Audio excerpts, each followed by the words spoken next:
आइए आपके स्वागत है आज की इस अद्भुत वीडियो में, जहां हम आज की वीडियो के विषय में चर्चा करेंगे। अगर आपको यह वीडियो पसंद आए तो कृपया इसे लाइक जरूर करें। अब बिना किसी देरी के हम आज की इस अद्भुत वीडियो को स्टार्ट करते हैं और हम मैडम वेब मूवी की पूरी कहानी को जानते हैं। इस मूवी की शुरुआत होती है 1973 से, जहां हम मेड वेब यानी कैसी की माँ को देखते हैं। कैसी की माँ इस समय जंगल में होती है, जहाँ उनके साथ उनका दोस्त इजिकल भी होता है। और यहाँ पर कैसी की माँ एक विशेष स्पाइडर को खोज रही होती है, जो कि बहुत ही अनोखा और खास होता है। यहाँ तक कि कहा जाता है कि उस स्पाइडर के पास ऐसी शक्तियां होती हैं जिनका इस्तेमाल न केवल मानवों को ठीक करने के लिए किया जा सकता है, बल्कि उन्हें विशेष शक्तियों की प्राप्ति भी हो सकती है। साथ ही कैसी की माँ अपने दोस्त इजिकल के साथ इस बारे में भी बात करती हैं कि इस जंगल में एक ऐसी जनजाति भी रहती है जिस जाति के सदस्य काफी शक्तिशाली होते हैं और उनके पास भी स्पाइडर जैसी शक्तियां होती हैं। यहाँ पर ये लोग उस स्पाइडर को खोज रहे होते हैं और जब उन्हें वह स्पाइडर मिलता है तो हम देखते हैं कि कैसी की माँ को उस स्पीशीज का एक स्पाइडर मिल जाता है। लेकिन जब उसे वह स्पाइडर मिलता है तो हम देखते हैं कि कैसी की माँ का दोस्त यानी इजियल अपनी जेब से बंदूक निकालता है और उस स्पाइडर को गोली मार के उसके हाथों से छीन लेता है। फिर वह ले जाता है और उससे पहले कैसी की माँ से कहता है कि वह स्पाइडर का उपयोग अपने लिए करेगा और इस स्पाइडर के वेनम से बहुत शक्तिशाली हो जाएगा और फिर उस जगह से निकल जाता है। लेकिन इसके थोड़ी देर बाद हम देखते हैं कि कैसी की माँ के पास उसी जाति के लोग आ जाते हैं जिस जाति के बारे में वे बातें कर रहे थे, यानी उसी जाति जिनके सदस्यों के पास स्पाइडर जैसी शक्तियां हैं। वे सभी कैसी की माँ को उठाते हैं और उसे ले जाते हैं और वहां उन्हीं विशेष स्पाइडर्स का उपयोग करके उनसे कैसी की माँ को काटवाते हैं, जिसके बाद उन्हें वेनम कैसी की माँ के शरीर में चला जाता है। लेकिन उस समय कैसी की माँ गर्भवती होती है और इसलिए कैसी के जन्म के साथ ही उस विशेष स्पाइडर की शक्तियां कैसी के अंदर भी होती हैं। लेकिन कैसी को जन्म देने के बाद ही उसकी माँ मर जाती है। फिर उसी कबीले का एक आदमी कैसी को अपने हाथों में उठाता है और वह कैसी से कहता है कि एक ना एक दिन वह यहाँ पर वापस आएगी और अपनी माँ के बारे में जानेगी, जिससे उसे पता चलेगा कि उसकी माँ ने कितना बड़ा समर्पण किया है। अब हालांकि हम भी नहीं जानते कि कौन सा समर्पण हो रहा है, लेकिन हमें इसका जवाब मूवी में मिलेगा। इसके बाद कहानी बदल जाती है और हम देखते हैं कि 30 साल बीत चुके हैं और फिर आगे की कहानी शुरू होती है 2003 के साल से। 2003 के साल में न्यूयॉर्क सिटी के अंदर हम देखते हैं कि अब कैसी 30 साल की हो चुकी है। यहाँ पर हम ये देखते हैं कि कैसी वह पैरामेडिकल में जॉब करती है, यानी कि वह आपातकालीन सहायता के अंदर दूसरों की जान बचाती है। यहाँ पर हमें ये भी पता चलता है कि कैसी के साथ जो उसका कलीग काम करता है उसका नाम है बेन पार्कर। और अगर आप सभी स्पाइडरमैन के दिलचस्प प्रेमी हैं तो आपने यह निश्चित कर लिया होगा कि यह बेन पार्कर है, न कि कोई और बल्कि पीटर पार्कर का चाचा। इस सीन में हम देखते हैं कि कैसी और बेन पार्कर दोनों एक एम्बुलेंस के अंदर एक महिला को लेकर सीधा हॉस्पिटल जा रहे होते हैं। लेकिन रास्ते में ही उनके आगे मैटी आ जाती है, जो कि इस मूवी में दिखने वाली 3 महत्वपूर्ण लड़कियों में से एक है और वे तीनों लड़कियां कैसी वेब से भी कनेक्टेड हैं। इसके बाद कैसी जल्दी से एम्बुलेंस को ड्राइव करके उस महिला को हॉस्पिटल पहुंचाती है। जब वे उसे एडमिट करवा देते हैं तो उन्हें पता चलता है कि उस महिला की एक स्टेप बेटी भी है, जिसका नाम है जूलिया कारपेंटर। महिला को हॉस्पिटल पहुंचाने के बाद कैसी सीधे अपने घर जाती है और जब वह अपने घर आती है तो हमें पता चलता है कि उसी अपार्टमेंट के नीचे वाले फ्लोर पर आन्या रहती है, जो कि 3 मेन लड़कियों में से एक है। फिर इस तरह से हमें तीनों लड़कियों का पता चलता है, यानी जूलिया, आन्या और मैटी। इसके बाद कैसी नॉर्मली अपनी नौकरी पर जाती है और इस समय पर कैसी को एक आदमी को ब्रिज पर फंसे हुए निकालना होता है। जिस व्यक्ति की कार का एक्सीडेंट हो जाता है वहाँ कैसी और बेन दोनों मिलकर उसे कार से बाहर निकाल लेते हैं। लेकिन उसी समय कैसी गलती से ब्रिज से नीचे गिर जाती है, जिससे वह पानी में गिर जाती है। परंतु जैसे ही वह पानी में गिरती है तो हम देखते हैं कि कैसी को कई सारे विजुअल्स दिखाई देते हैं जो स्पाइडर के बब्स की तरह होते हैं और उसे कई सारी आवाजें भी सुनाई देती हैं, जिससे उसे अपनी पावर्स की झलक मिलती है। लेकिन फिर जब कैसी की आंखें खुलती हैं तो वह देखती है कि वह पानी से बाहर है और उसके दोस्त, बहन और बाकी साथी उसे बचा लेते हैं। लेकिन उसके साथ कुछ अजीब चीजें होने लगती हैं, जैसे कि उसे यह लगता है कि उसे बार बार उसके आसपास के लोग वही बातें बोल रहे हैं। इस समय वह बाइक के फ्यूचर इवेंट्स में होने वाली घटनाओं को देखती है और उन घटनाओं को देखने के बाद वह यह अनुभव करती है कि वहां हो रहा सब कुछ उसके पानी में गिरने के कारण हो रहा है और इसलिए वह उस समय इसे नजरअंदाज कर देती है। लेकिन फिर भी कैसी के साथ यह घटनाएं जारी रहती हैं और उसे समय समय पर आगामी इवेंट्स के विजुअल्स दिखाए जाते हैं। कुछ दिनों बाद कैसी अपने काम पर वापस जाती है, लेकिन उसे एक विशेष विजुअल नजर आता है जहां उसे दिखता है कि उसका साथी एम्बुलेंस चला रहा है। एक्सीडेंट के दौरान उसका साथी नजर आता है, जिससे उसकी मौत हो जाती है। जब उसे पता चलता है कि उसका साथी असल में एम्बुलेंस चलाने जा रहा था तो वह उसे रोकने का प्रयास करती है, लेकिन बिना सुने वह आगे बढ़ता है। कुछ देर बाद कैसी की आंखों के सामने उसका एक्सीडेंट हो जाता है और उसके साथी की मौत हो जाती है। यह देखकर कैसी को समझ आता है कि उसे वास्तव में भविष्य में घटनाएं दिख रही हैं और वह उन्हें समझने की शुरुआत करती है। इसके बाद कैसी बहुत परेशान होती है और वह सोचती है कि इस सब का कारण क्या है, लेकिन फिर भी उसे ट्रेन में सफर करने की जरूरत होती है। लेकिन उस ट्रेन के उस कोच में कैसी बैठी होती है, वहीं जूलिया, आन्या और मैटी भी मौजूद होती हैं। उन तीनों का बैठना कैसी के बहुत पास होता है। फिर भी जब उसे उन तीनों को देखते हुए एक विजुअल आता है तो उसे यह लगता है कि उनके पास एक आदमी है जो उन्हें हमला करेगा। इसके बाद जब उस आदमी की ओर बढ़ते हुए देखती है तो वह समझती है कि यह वही आदमी है जिसका उसने विजुअल में देखा था। उसे पता चलता है कि वह आदमी उन्हें मारने के लिए आया है। अब मैं आपको बताना चाहता हूँ कि वह आदमी कौन है। ये कोई और नहीं बल्कि इज़ीकेल है, वही जो ट्रेलर में दिखाया गया था, जो कि मूवी में स्पाइडरमैन जैसे सूट में था। इसके बाद हमें यह समझ में आता है कि ऐसा क्यों हो रहा है। फिल्म में हमें इज़ीकेल की कहानी भी दिखाई जाती है, जहां हमें दिखाया जाता है कि जब इज़ीकेल ने कैसी की मां से स्पेक्टर को छीना था तो उसने उसी स्पाइडर के वेनम का इस्तेमाल किया था, जिससे वह काफी अधिक पावरफुल हो गया और उसके अंदर स्पाइडर जैसी पावर्स के साथ साथ उसकी शारीरिक ताकत भी बढ़ गई थी। उसे भविष्य में होने वाली संभावनाओं का भी एहसास होने लगा था, बिल्कुल वैसे ही जैसे कैसी को अनुभव हो रहा था। इसीलिए हर रात इजी को वह सपना आता था कि 3 स्पाइडर गर्ल्स उसे मार देंगी और उसके सपने में वह तीनों स्पाइडर गर्ल्स को देखता था, न कोई और बल्कि जूलिया, आन्या और मैटी। इसलिए हर रात जब इज़ीकेल उन्हें देखता तो उसे यह समझ में आता कि यदि भविष्य में यह होने वाला है तो तीनों उसे मार देंगी और उसने इसको रोकने के लिए फैसला किया। वह चाहता था कि यह न हो, इसलिए उसने उन तीनों को आज खोजने का निर्णय लिया और उन्हें मार देने का। इसके लिए वह एनएसए के एक ऑफिसर से दोस्ती की जो कि राष्ट्रीय सुरक्षा सलाहकार था। जब वह उसके अच्छे दोस्त बन गया तो उसने उसे मारकर एनएसए का एक्सेस प्राप्त किया और जैसे ही उसके पास एनएसए का एक्सेस मिला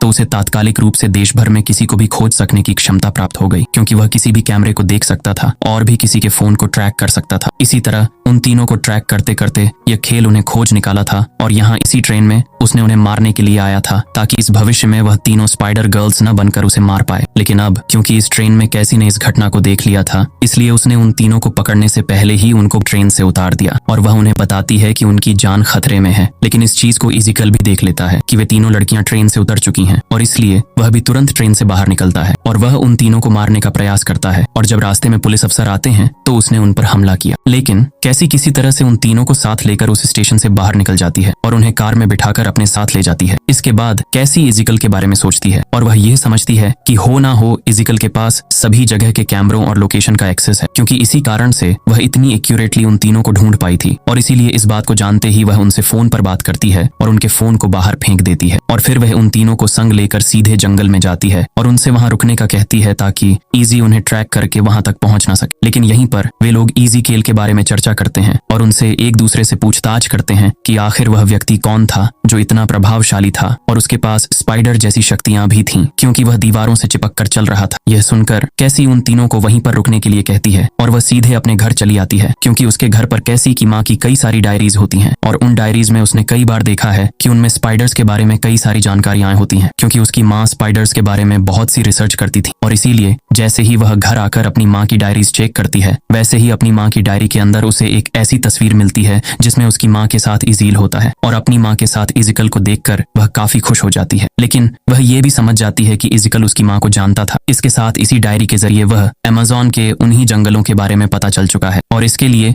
वह अपनी गाड़ी को जल्दी से ड्राइव करती है और सीधे उसी रेस्टोरेंट के पास जाती है। वहां पहुंचते ही वह देखती है कि इज़ीकेल वहां पहुंच चुका है, लेकिन वह उन तीनों के ऊपर हमला करने के पहले ही कैसी अपनी गाड़ी से इज़ीकेल को हिट करती है और वह उन तीनों लड़कियों को लेकर अपनी गाड़ी में बिठाती है और उन्हें बैन के घर ले जाती है। बैन पार्कर के घर पर लाकर वह बैन से कहती है कि उन्हें उन तीनों को कुछ दिनों के लिए अपने घर पर रखना होगा, क्योंकि अभी कुछ दिनों के लिए वह बाहर जा रही है। और इस तरह से उन तीनों को बैन के घर पर छोड़कर वह सीधे अमेज़न के जंगल में पहुंच जाती है। जैसे ही वहां पहुंचते ही उसे कबीले का वह आदमी मिलता है जिसने कैसी के पैदा होने पर उससे यह बोला था कि एक दिन वह यहाँ पर वापस आएगी और अपनी माँ के सैक्रिफाइस के बारे में जानेगी। और फिर जैसे ही वह आदमी कैसी से मिलता है, वैसे ही वह कैसी से कहता है कि मैं जानता था कि तुम एक दिन यहाँ पर जरूर आओगी। यहाँ आने के बाद कैसी उससे पूछती है कि उसे अपनी माँ के बारे में जानना है, जिस पर वह आदमी उसे अपनी गुफा में ले जाता है। वहां आने के बाद ही कैसी को कई सारे विजुअल्स आते हैं और उन विजुअल्स के अंदर वह अपनी माँ के बारे में जानती है। अपने विजुअल्स में वह यह देखती है कि जब उसकी माँ प्रेग्नेंट थी और वह पैदा होने वाली थी, तब उसी टाइम पर ही उसकी माँ को डॉक्टर ने यह बोला था कि उनकी बेटी कैसी पैदा होते ही मर जाएगी, और वह इसीलिए क्योंकि कैसी बहुत कमजोर है और मेडिकल साइंस के अंदर ऐसा कोई इलाज नहीं है जिससे कि कैसी को बचाया जा सके। लेकिन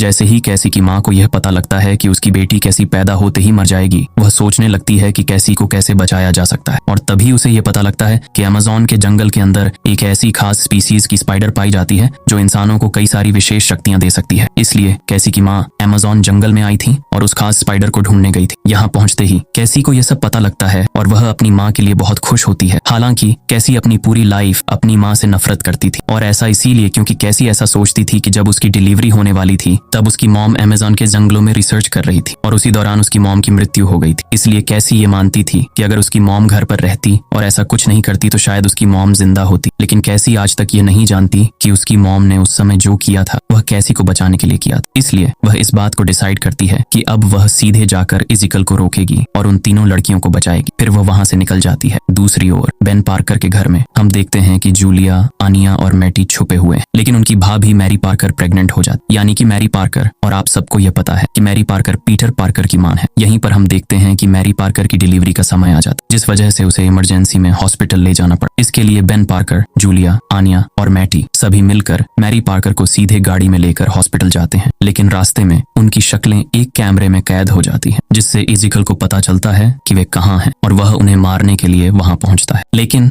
यहाँ पर जैसे ही ईगल उन तीनों को मारने के लिए उनकी गाड़ी के सामने आता है, वैसे ही अगेन यहाँ पर फिर से कैसी आ जाती है और वो अपनी कार से इज़िकल को हिट कर देती है और फिर वो उन तीनों लड़कियों को अपनी गाड़ी में उठाती है। एंड इसके साथ ही वो बैन से कहती है कि वो मैरी को जल्दी से लेकर हॉस्पिटल जाए, जिसके बाद बैन पार्कर मैरी को लेकर सीधा हॉस्पिटल निकल जाता है और कैसी उन तीनों को लेकर सीधा दूसरी लोकेशन पर चली जाती है। कैसी तीनों लड़ियों को लेकर सीधा एक पटाखों की फैक्ट्री में आ जाती है, बट उनके पीछे पीछे वहां पर इज़िकल भी पहुंच जाता है। लेकिन यहीं पर ही कैसी को काफी सारे विजुअल्स दिखने लगते और फिर इसके लिए वो तीनों लड़कियों से कहती है कि वो इन सारे पटाखों के अंदर आग लगा दें, जिसके बाद वो सभी ऐसा ही करते हैं और वो सभी पटाखों के बॉक्सेस के अंदर आग लगाने लगते। इसके बाद ही कैसी को एक विजुअल आता है, जिस विजुअल के अंदर वो ये देखती है कि इसी फैक्ट्री के छत के ऊपर कई सारे बड़े बड़े आयरन रोड्स हैं और उन्हीं आयरन रोड्स के नीचे दबने से इस जीगल की मौत होने वाली है। एंड इसके लिए कैसी उन तीनों को लेकर सीधा उस फैक्ट्री की छत पर पहुंचती है, बट पीछे पीछे इज़िकल भी वहां पर आ जाता है। फिर इसके बाद इज़िकल उनके ऊपर कई बार हमला करता है, लेकिन वे लोग किसी न किसी तरीके से कैसी की मदद से बच जाते हैं। इस पर इज़िकल को काफी गुस्सा आता है क्योंकि कैसी ने उन तीनों की सहायता की है। इसलिए वह निर्णय लेता है कि पहले कैसी को ही हमला करे। कैसी की इच्छा थी कि वही हो, इसलिए वह इज़िकल को अपने पास ला लेती है और उसे सीधे आयरन रोड्स के नीचे खड़ा कर देती है, जिससे वह इसकी मौत होने के लिए तैयार हो जाता है। जब कैसी के योजना के अनुसार इज़िकल पूरी तरह से उस आयरन रोड के नीचे पहुंचता है तो कैसी इसे कहती है कि असल में उसकी मौत का कारण वह नहीं है बल्कि वही है, अर्थात कैसी वेब। इसके बाद ही ईगल को यह भी पता चलता है कि कैसी वेब न कोई और बल्कि उसके दोस्त की बेटी है, जिसकी उसने बचा ली थी। इसके बाद हम देखते हैं कि बड़ा आयरन रोड सीधे इज़िकल के ऊपर गिर जाता है, जिससे इज़िकल की मौत हो जाती है। हालांकि क्योंकि कैसी वहां थी, इसलिए वहां के आसपास की जगह के टूटने की वजह से कैसी बच जाती है और पानी में गिर जाती है। इसके बाद जूलिया, आनी और मैटी तीनों मिलकर कैसी को बचा लेते हैं और उसे अस्पताल में भर्ती कर देते हैं, जिससे कैसी की जान बच जाती है। अंत में हम देखते हैं कि टांगों में चोट हो गई है, इसलिए वह एक संशोधित व्हील चेयर का उपयोग करती है। बट यहीं से हम देखते हैं कि कैसी वेब को निश्चित रूप से आंखों से देखने की क्षमता नहीं है, लेकिन फिर भी वह अपनी शक्तियों का पूरा नियंत्रण रखती है और इसलिए वह बाकी सभी का भविष्य देख सकती है। यहीं पर ही जूलिया, आन्या और मैटी को मिलने आते हैं और कैसी उन तीनों से कहती है कि वह उनके भविष्य को देख पा रही है और उसे यह दिखता है कि वे तीनों आने वाले समय में बहुत ही प्रभावशाली सुपर हीरोज बनेंगे और इस दुनिया को बुराई से संरक्षित करेंगे। और दूसरी ओर जब बेन पार्कर मैरी पार्कर को लेकर हॉस्पिटल पहुंचता है तो वहां पर मैरी पार्कर की डिलीवरी सफल हो जाती है, जिसके बाद पीटर पार्कर अर्थात स्पाइडरमैन जन्म लेता है। लेकिन फिर भी यहीं पर फिल्म समाप्त हो जाती। तो दोस्तों,